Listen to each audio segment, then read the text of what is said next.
Shalom, saya ingin bagikan judul khotbah saya, judulnya The Seed atau benih, saudaraku, satu benih. Nah, saya mau ambil dari ayatnya yaitu Mazmur 126. Mazmur 126 ayat 4, 5, dan 6. Saya ingin ajak ibu bapak untuk melihat ayat ini, saudaraku.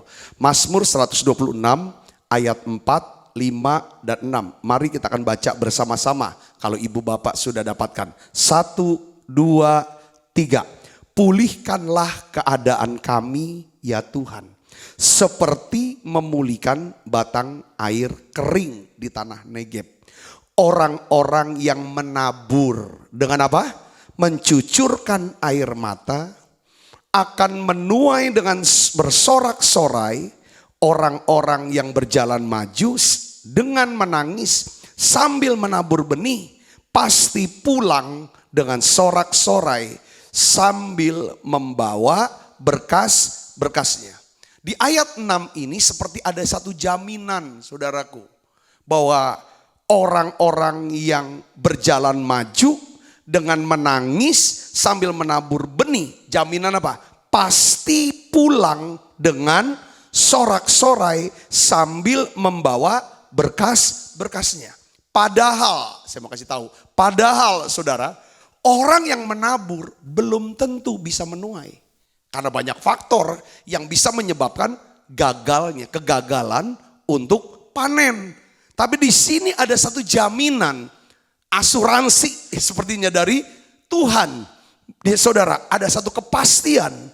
Orang yang menabur sambil cucurkan air mata, mereka pasti pulang dengan sorak-sorai sambil membawa berkas-berkasnya. Hari ini saya ingin bagikan, saudaraku, ada 5 alasan ya kenapa kok kita harus menabur benih, ya benih iman. Saya bilangnya benih iman, saudaraku, ya. Nah, ada beberapa prinsip secara cepat 30 menit ke depan saya akan bagikan ini buat kita semua, saudaraku. Ada 5 prinsip yang perlu kita tahu tentang benih. Pertama, sesuatu yang Tuhan berikan kepada kita adalah benih, ya, yang bisa dipakai untuk kemuliaan Tuhan. Sesuatu yang Tuhan beri kepada kita adalah benih yang bisa dipakai untuk kemuliaan Tuhan. Apa pemberian Tuhan tuh? Saya suka jelaskan 3T. Ini pemberian Tuhan, saudara. Pertama adalah apa? Time, saudaraku. Pertama time, waktu. Dia berikan waktu buat kita. Ada beberapa orang selesai waktunya. Kalau sudah selesai waktunya, dia harus menghadap Tuhan. Dia dipanggil Tuhan. Kalau sekarang masih bisa ada napas, beberapa di antara mungkin saudara harus pakai napas bantuan, napas buatan. Itu artinya juga masih ada pemberian Tuhan. Ya kan, saudaraku? Satu hari setiap pemberian itu akan diambil sama Tuhan. Yang pertama waktu. Yang kedua adalah talent. Talent itu apa? Kesanggupan. Kita bisa ini itu buat apapun. Punya keahlian, punya skill, punya apapun, kebisaan. Kebisaan kita, kesanggupan kita. Itu semua semata-mata karena Tuhan. Pemberian Tuhan. Katakan amin, saudara. Yang ketiga adalah treasure, yaitu uang. Uang yang ada di dompet atau rekening kita, itu pun sebenarnya pemberian dari Tuhan. Nah, hari ini saya ingin bagikan kepada saudara begini. Ini alangkah dahsyatnya, alangkah luar biasanya seandainya, perhatikan saudara, kita bisa berhenti mengeluh, kita berhenti berfokus ngelihat punyanya orang, milik kepunyaan orang. Tapi kita mulai untuk apa? Menghitung berkat Tuhan yang ada di tangan kita. Kita mulai lihat, perhatikan dan hitung berkat Tuhan yang ada di tangan kita. Lalu serahkan itu dengan hati yang penuh syukur. Gunakan untuk kemuliaan Tuhan. Apa? Time, talent, treasure. Saudara akan terheran, kita akan terheran melihat mujizat-mujizat. Kesembuhan, pemulihan, sukacita, kecukupan, bahkan kelimpahan di dalam hidup kita. Saudaraku, ketika kita bisa melepaskan sesuatu dari tangan kita, maka Tuhan akan melepaskan kepada kita sesuatu yang ajaib dari tangan Dia. Kalau kita bisa melepaskan sesuatu dari tangan kita, makanya kadang-kadang kita harus mengalami apa? Kehilangan-kehilangan. Kehilangan-kehilangan. Kadang kehilangan-kehilangan yang memang kita serahkan ke Tuhan, itu akan menyebabkan Tuhan melepaskan, saudaraku, sesuatu yang ajaib dari tangan Dia. Yang ngerti katakan amin, saudara. Karena kita bisa kehilangan, tapi itu bisa mendatangkan satu yang ajaib yang untuk datang kebaikan buat setiap kita. Kalau yang nyata aja, saudara, yang kelihatan nih bicara yang jasmani. Saudara, kalau kita baca dalam Yohanes pasal 6, kemarin kita bahas singkat, saudaraku, tentang Yesus memberi makan 5.000 orang laki-laki, tidak termasuk perempuan dan anak-anak. Saudara, lalu sisanya 12 bakul. Dibawa pulang, saudara. Ya kan? Itu dimulai dari seorang anak kecil yang di tangannya ada 5 ketur roti, 2 ekor ikan. Saudaraku, dia lepaskan apa yang ada di tangan dia. Dia letakkan itu di tangan Tuhan. Lalu dari tangan Tuhan, saudaraku, sesuatu yang ajaib itu terjadi. Jadi saudara, saya mau simpulkan satu hal. Seharusnya, ya kan? Seharusnya sesuatu yang Tuhan berikan kepada kita, yang sekarang kita bilang, ini punya gue. Yang kita ngomong sama orang, ini punya aku. Itu sebenarnya bisa jadi benih yang Tuhan mau taburkan itu untuk nama Tuhan dipermuliakan. Supaya banyak orang bisa bersyukur, melipat gandakan ucapan syukur. Yang mengerti katakan amin. Itu prinsip benih yang pertama. Saudara harus tahu bahwa hidup kita, tubuh kita, waktu kita, seluruh eksistensi kita sebenarnya ada pemberian Tuhan yang bisa kita gunakan sebagai benih. Atau jangan benih. Tuhan bisa sebagai di mata Tuhan sebagai benih. Atau kalau kita nggak tabur untuk kemuliaan Dia, itu bukan benih. Malah di mata Tuhan jadi kesia-siaan. Apa sia-sia? Sampah. Jangan sampai hidup kita di mata kerajaan Allah ini cuma sampah, bukan benih. Katakan amin. Beberapa waktu yang lalu, saudaraku, sekian lama, salah satu daripada gembala cabang kami pulang dari pagar alam bawa alpokat. Waktu kami makan, alpokatnya tuh benar-benar mentega, legit banget, bagus. Lalu saudara, apa yang kami buat? Bijinya saudara, kami jadikan benih. Kami tanam, saudaraku, di rumah. Dan hari ini, saudara, beberapa pohon alpukat dengan buah yang legit, mentega, kami bisa makan. Datangnya jatuh satu-satu. Beberapa daripada yang lain, bijinya itu bukan jadi benih, jadi sampah. Ketika jadi sampah, kami gak bisa nikmati alpukatnya. Tapi pada waktu dijadikan benih, kami bisa jadi alpukatnya.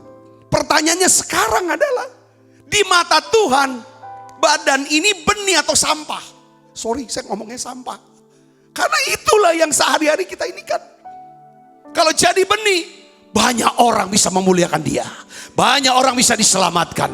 Banyak orang bisa diubahkan. Kalau sampah, hanya merusak orang lain. Bikin bau saja. Dan itu akan dibuang, dibakar. Tapi kita mau jadi benih. Aku mau jadi roti yang terpecah bagimu. Aku mau jadi anggur yang tercurah bagimu.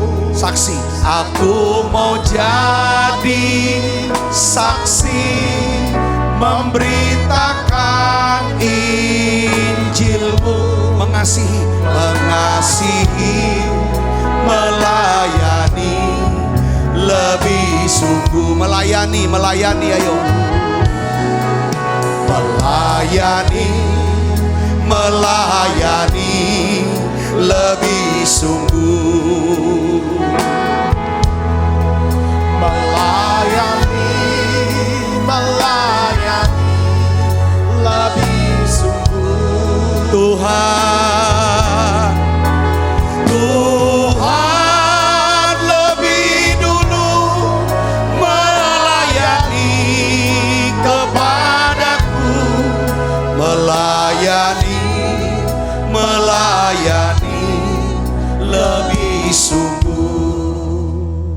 kita adalah pemberian Tuhan. Apa?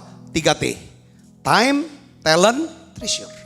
Kalau kita gunakan sebagai benih untuk nama Tuhan dipermuliakan, maka saya percaya saya akan bisa menyaksikan kedahsyatan, mukjizat, kemuliaan Allah dinyatakan dalam hidup kita. Kalau ini tidak jadi benih, maka itu akan jadi sampah. Benih atau sampah pilihan kita. Kita pilih jadi apa? Benih yang ditanam. Yang kedua, saudaraku, benih yang kita tabur untuk suatu tugas pelayanan menyebabkan iman dan pengharapan kita akan bertumbuh semakin besar. Ya, benih yang kita tabur. Apa benih? 3T itu. Saudara, kita tabur. Ya, 1 Raja-Raja 17 ayat 15 kita akan baca sama-sama, saudaraku. 1, 2, 3. Lalu pergilah perempuan itu dan berbuat seperti yang dikatakan Elia. Pergilah perempuan itu berbuat seperti yang dikatakan Elia. Maka perempuan itu, dia serta anak perempuan itu mendapat makan beberapa waktu lamanya. Ya saudaraku yang Yesus, siapa perempuan ini? Janda di Sarfat. Saudaraku, janda di Sarfat. Di masa kelaparan yang hebat selama 3,5 tahun, Allah mengutus Nabi Elia ke janda di Sarfat. Dengan maksud Tuhan mau pelihara hidup si janda ini, supaya janda ini tidak mati kelaparan di masa kelaparan. Saudaraku yang Kristus, saya mau kasih tahu saudara gini, singkat aja. Apabila Tuhan meminta kita menabur benih, ya, sesungguhnya Tuhan sedang menawarkan kepada kita sebuah peluang untuk mempunyai pengalaman supranatural bersama dengan Dia. Saya ulangi, kalau Tuhan, saudaraku, meminta saudara menabur benih, ya, menabur benih. Nanti saya akan jelaskan apa sih menabur benih. Ngasih duit ya Pak? Bisa iya, bisa tidak. Betul iya, tapi ada yang lebih dari itu. Ya saudaraku, sesungguhnya Tuhan sedang menawarkan kita sebuah peluang untuk mempunyai pengalaman supranatural bersama Dia. Begini. Elia ketemu sama si janda ini, awal pertama dia minta apa? Dia minta air untuk diminum. Apa respon si janda Sarfat? Dia kasih minum. Saudara tahu 3,5 tahun ini air tuh udah mulai kering. Air tuh mahal loh harganya. Dia tetap kasih minum. Dia juga butuh minum. Dia harus hemat-hemat air ini saudaraku. Yang kedua, selesai dia minum, lalu Elia minta makan. Waktu Elia minta makan saudara, ya kan, si janda ini bilang, saya ini cuma punya segenggam tepung dalam buli-buli, ya, dan sedikit minyak dalam buli-buli. Saudara, dia bilang, kalau aku olah, aku makan untuk aku dan anakku, maka kami gak ada makanan lagi. Kami nunggu, lapar, sakit, mati. Lalu Elia bilang begini, apa yang ada pada kamu itu, kamu olah dulu jadi roti, buat untuk aku dulu. Kamu dengar ini, dengar nih firman Tuhan. Ya kan, tepung dalam tempayan kamu yang kamu olah untuk beri aku makan. Minyak yang kamu berikan, olah untuk jadi roti buat aku makan. Tepung dan minyak itu tidak akan habis. Selama kamu, ya kan, memberi aku makan sampai hujan itu turun. Itu gak akan habis. Ini firman Tuhan. Si janda ini saudaraku, mendapatkan apa saudaraku? Ya kan? Tawaran untuk menabur benih. Sebenarnya kalau kita Tuhan minta sesuatu sama kita, sebenarnya Tuhan sedang siapkan sesuatu untuk kita. Sesuatu yang supranatural buat setiap kita. Yang mengerti katakan amin. Unik sekali. Unik sekali. Tuhan mau pelihara si janda. Diperintahkan si janda pelihara Nabi Elia. Itulah Alkitab punya cara main. Janda di Sarfat menabur benihnya yang terbaik. Saya bilang precious seed. Karena dia ngerti di bahwa dia mendapat tugas untuk memelihara Nabi Elia hingga hujan turun. Dan benar, sesuai dengan janji Tuhan, tepung dan minyak dalam tempayannya tidak pernah berkurang sampai hujan turun di Israel. Saudara sini, janda di Sarfat mengalami apa? Kuasa pemeliharaan Tuhan. Alkitab bilang begini, saudaraku Yesus Kristus. Lalu pergilah perempuan itu berbuat seperti yang dikatakan Elia, maka perempuan itu, dia serta anak perempuan itu mendapat makan. Itu sampai hujan turun. Ibu bapak saudara yang kasih Kristus, saya mau kasih tahu begini.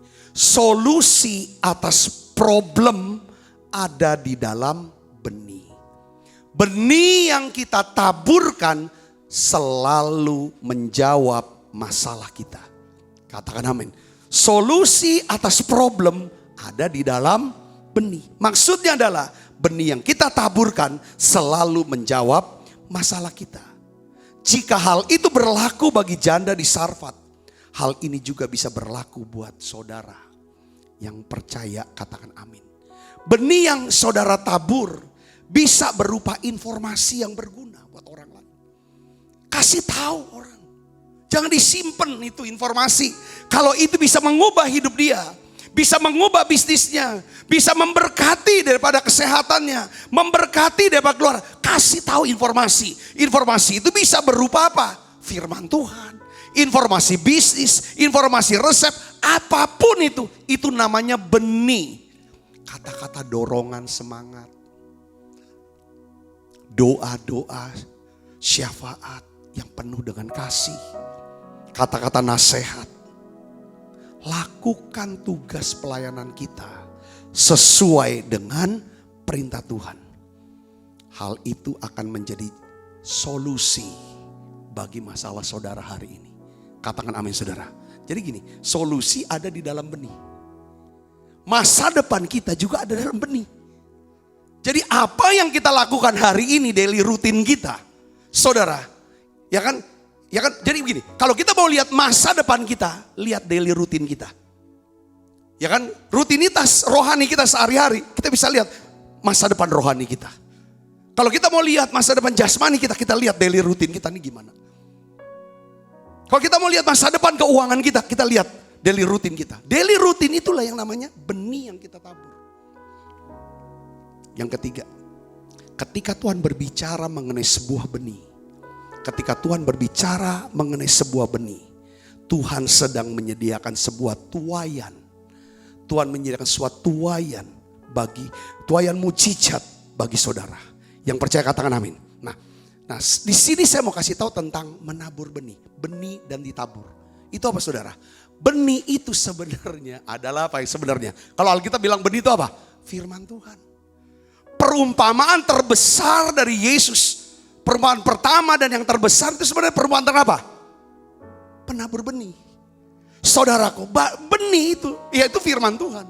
Yang dimana jatuh di pinggir jalan, jatuh di tanah yang berbatu, jatuh semak duri, jatuh di tanah yang baik. Saudaraku, makanya kemarin kita bahas tentang apa sih kaitan antara parit yang lambang daripada apa namanya tempat menabur benih, dengan verban, plaster, dengan orang-orang yang menabur benih dengan hati terluka. Itu ibarat mereka nabur, saudara, apa yang dia menabur benih di tanah yang apa? Yang tidak baik. Mungkin di pinggir jalan, mungkin di tanah yang berbatu, mungkin semak duri, bukan di tanah yang baik, sehingga tidak akan ada hasil. Makanya ada orang-orang tertentu, kenapa aku sudah doa, sudah pelayanan, sudah kerja, sudah berusaha kuat, kok gak ada hasil? Cek hatinya, tanah hatinya. Jadi saudaraku serius di dalam, saudara mengerti sini kan, harus tanahnya tanah yang baik. Jadi menabur benih, saudaraku ya kan, bicara tentang menabur benih adalah mendengar firman dan melakukan firman. Karena mengerti bahwa ada Allah yang mengasihi, kita lakukan karena kita mengasihi Allah. Itu tanah yang baik. Matius 13 ayat 23 di sini katakan begini saudara. Yang ditabur di tanah yang baik ialah orang yang mendengar firman itu dan mengerti. Karena itu ia berbuah, ada yang 100 kali lipat, ada yang 60 kali lipat, ada yang 30 kali lipat. Jadi benih yang ditabur di sini maksudnya adalah kita mendapatkan perintah firman Tuhan untuk dilakukan. Katakan amin. Jadi intinya gini, kalau saudara dan saya dapatkan perintah firman, kita dapat benih. Lalu kita lakukan, kita tabur. Itulah artinya kita hidup. Di mana? Di tanah perjanjian. Karena tanah perjanjian kita makan hasil yang baik di negeri. Karena apa? Karena kita mendengar dan melakukan. Karena kita menabur benih. Di padang gurun kita dipelihara Tuhan lewat apa? Mana yang turun? Kita nggak usah kerja. Mana yang turun?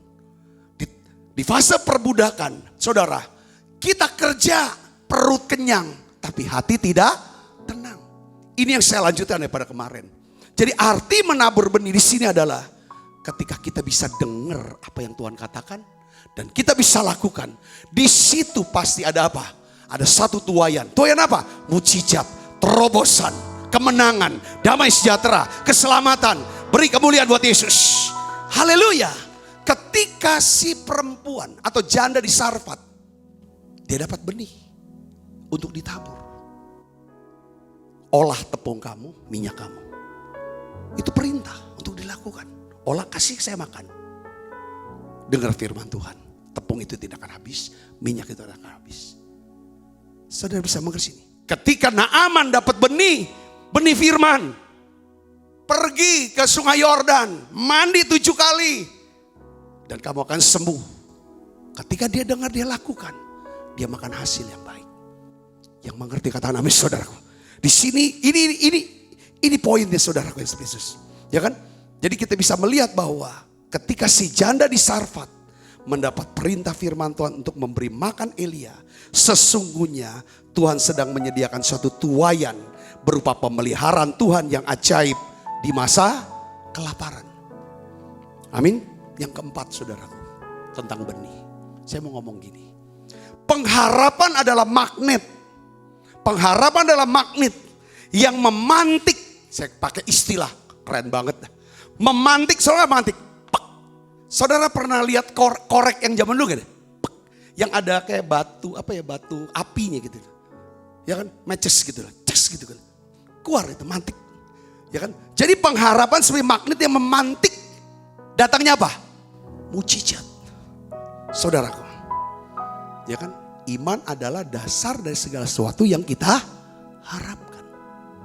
Jadi ini bicara tentang pengharapan, enggak ada kaitannya dengan iman. Tanpa iman tidak mungkin orang berkenan kepada Allah. Sudah. Sebab barang siapa berpaling kepada Allah, ia harus percaya bahwa Allah ada.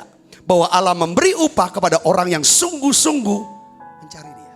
Jadi gini saudara poinnya. Kalau saudara dan saya nggak bilang saudara ya, kita menolak untuk menabur benih, maka hal itu akan menghancurkan kemampuan kita untuk mengharapkan mujizat, mengharapkan pertolongan dari Tuhan. Kalau kita menolak untuk nabur benih, saya sudah ngerti kan artinya nabur benih itu apa? Dengarkan, dapat firman, lakukan. Saudara bisa nabur benih apa? Oh Pak, saya bawa perpuluhan, nabur benih. Iya, karena saudara dengar firman, saudara lakukan, itu nabur benih. Oh Pak, saya mendoakan orang sakit, saudara sedang menabur benih. Oh Pak, saya sedang saat teduh. Oh Pak, saya sedang lakukan puasa. Itu saudara sedang dengar firman, saudara lakukan, itu nabur benih.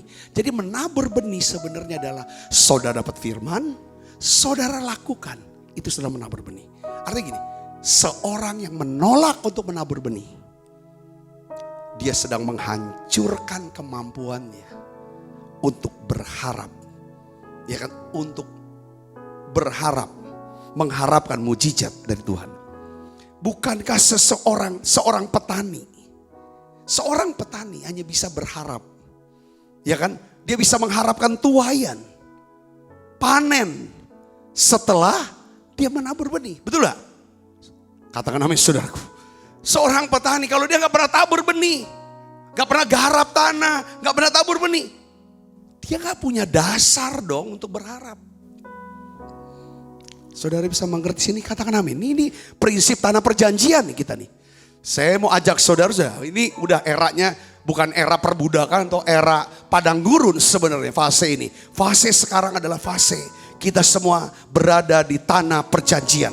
Katakan amin. Jadi hal yang sama tentang taburan benih. Ya kan? Taburan benih kita itulah yang melahirkan pengharapan. Saudara bisa punya pengharapan. Tadi waktu doa, sesi doa, saya kan ingatkan. Tadi kalau saudara ikutin doa dengan segenap hati. Saudara nyanyi nyembah dengan segenap hati. Sebenarnya saudara sedang apa? Menabur benih. Dan saudara dapatkan tuaiannya apa? Hadirat Allah. Waktu ada di hadirat Allah, saudara tuh punya dasar untuk berharap doa saudara tuh dijawab Tuhan. Makanya saudara mau berdoa. Makanya kita mau meminta. Tabur benih dulu. Katakan amin. Makanya kita sudah belajar doa yang kemarin. Kalau doa itu jangan ujuk-ujuk langsung minta. Tabur benih supaya muncul pengharapan. Katakan amin. Kita harus ngerti bahwa tidak ada satupun yang berubah sampai kita bisa mengaktifkan pengharapan kita. Ya, yang kelima yang terakhir saudaraku. Yang terakhir. Kalau saudara butuh daripada PDF catatan daripada khotbah ini, saudara bisa minta sama admin daripada Gereja Betel Indonesia Musi Palem Indah. Saudaraku nanti mereka akan kirim. Saudaraku, ya. Benih yang ditabur di masa krisis akan melipat gandakan pengaruh Anda di hadapan Tuhan. Keren banget ini. Saudaraku. Jadi saya pernah baca buku tentang tapal batas pengaruh Anda sangat ditentukan oleh korban. Pemberian korban atau benih yang kamu tabur. Katakan amin. Setiap negara zaman dulu kerajaan selalu memperluas tapal batas. Saudara, itu juga bicara tentang semakin luas semakin besar pengaruhnya. Nah, kalau dalam kehidupan rohani, tabal batas daripada pengaruh kita itu sangat ditentukan oleh korban, pemberian kita. Saudara, itu bicara tentang pengaruh, kuasa. Ya, untuk ini kan. Nah, di sini katakan benih yang ditabur di masa krisis. Masa krisis loh saudaraku. Kadang-kadang kan orang kan bilang ini, sorry ya sekarang lagi krisis, lagi susah. Masih susah saya. Jadi saya belum bisa kasih apa-apa deh sama gereja, sama hamba Tuhan. Atau belum bisa nolong apa-apa sama keluarga. Sorry ya sorry. Tetapi kan masih berlimpah kekayaannya. Itu jangan sampai punya pikiran seperti itu. Justru saudara di masa krisis, sebenarnya nilai benih saudara tuh naik di mata Tuhan. Saudara, saya mau kasih tahu, di masa krisis saudara nabur benih. Benih itu nilainya tinggi di mata Tuhan. Jadi precious. Coba lihat sini, Markus 12. Saya mau ajak saudara untuk baca ayat ini. Ini ayat terakhir. Kita baca sama-sama. 1, 2, 3. Ayat 41. Pada suatu kali Yesus duduk menghadapi peti persembahan. Dan memperhatikan bagaimana orang banyak memasukkan uang ke dalam peti itu. Banyak orang kaya memberi jumlah yang besar. Lalu datanglah seorang janda yang miskin. Dan ia memasukkan 2 peser yaitu 1 duit. Maka dipanggilnya murid-muridnya dan berkata kepada mereka, aku berkata kepadamu sesungguhnya janda miskin ini memberi lebih banyak daripada semua orang yang memasukkan uang ke dalam peti persembahan. Alasannya ada 3. Lihat nih Yesus ngomong ini. Sebab mereka memberi dari kelimpahannya, tetapi janda ini memberi dari apa? Kekurangannya pertama. Janda ini memberi semua yang ada daripadanya, yaitu seluruh nafkahnya. Jadi pemberian janda miskin ini saudaraku menarik perhatian Tuhan. Sehingga Tuhan kasih komen dan kasih like. Saudara, like dan komen Tuhan ini saudaraku, ini luar biasa. Kalau Tuhan udah kasih komen sama like, Luar biasa. Dia bilang apa? Janda ini memberi dari kekurangannya. Janda ini memberi dari semua yang ada padanya. Janda ini memberi dari seluruh nafkahnya. Janda ini miskin, tapi bisa menarik dan menjamah hati Tuhan. Kenapa? Kenapa kok janda ini bisa menarik dan menjamah hati Tuhan? Perhatikan saudara, krisis keuangannya, saudara, memperbesar benihnya di mata Tuhan. Makanya saya bilang gitu, semakin saudara sulit, ya kan? Tapi saudara mau menabur benih, nilai benih saudara itu naik. Yang mengerti katakan, di dalam pandangan Tuhan, janda ini memberi lebih banyak daripada orang kaya yang lain. Karena ia sedang mengalami apa? Krisis. Saudara hari ini sedang mengalami krisis? Enggak. Ketika saudara bisa mau berdoa, mau bersyukur, mau menyembah, memuji, saudara mau luangkan waktu cari Tuhan, ini benih nilainya lebih tinggi. Katakan amin. Di saat saudara sedang susah, saudara butuh perhatian, butuh doa dari orang lain, justru saudara doakan. Seperti teman saya cerita, selama 25 hari, tiap hari dia harus pergi ke rumah sakit yang sama, berada di ruangan yang sama, menghadapi mesin yang sama. Yaitu apa? Mesin sinar untuk kanker dia. 25 hari, tiap hari disinar. Lalu dia ketemu dengan orang-orang yang sama yang harus mengalami yang radioterapi itu. Untuk radioterapi. Orangnya sama juga, ada yang sekian kali. Tiap hari dia ketemu. Dia bilang sama saya, seharusnya Sabta, aku ini yang perlu didoakan. Aku butuh kekuatan penghiburan. Tapi uniknya dia bilang, setiap hari aku ketemu orang yang sama.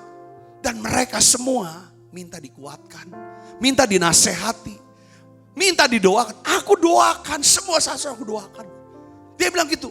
Dan hasilnya setelah 25 kali penyinaran, dokter bilang semua sel kanker aku hilang. Dan badan aku gak kebakar. Dokter heran, kok gak kebakar, yang lain udah mutung, udah kebakar. Dia bilang saya juga gak tahu kenapa gak kebakar. Dia bilang saya ucap syukur sama Tuhan. Saya tahu betul solusi ada di dalam benih. Katakan amin saudara. Solusi atas masalah kita ada di dalam benih. Justru di masa susah si janda ini, krisis, persembahan si janda ini, saya pakai kata lagi, memantik ingatan yang kekal di dalam pikiran Tuhan. Apa yang telah diperbuat si janda, bagaimana dia memberi persembahan, sampai saat ini masih dikhotbahkan, masih dibicarakan ke seluruh muka bumi dari abad ke abad. Bahkan sampai hari ini saya percaya sampai akhir zaman kisah janda ini terus dikhotbah, dibicarakan. Kenapa saudaraku? Tuhan mau ajar di masa krisis nilai benih saudara itu meningkat tajam. Bursa sahamnya itu naik, nilainya naik. Saudaraku, hari ini pertanyaannya adalah, hidup kita mau jadi benih atau menjadi apa? Sampah di mata Tuhan. Seperti biji alpukat dari pagar alam yang luar biasa. Saya bisa ambil keputusan, kalau saya masih mau terus makan alpukat bersama dengan keluarga, saya harus jadikan biji ini jadi benih. Tapi kalau saya buang, maka biji itu jadi sampah. Saudaraku, dan sudah hilang hidup kita. Saudara, saya berdoa biar kita semua jadi benih bagi kerajaan Tuhan, sehingga nama Tuhan dipermuliakan. Tuhan Yesus memberkati saudaraku.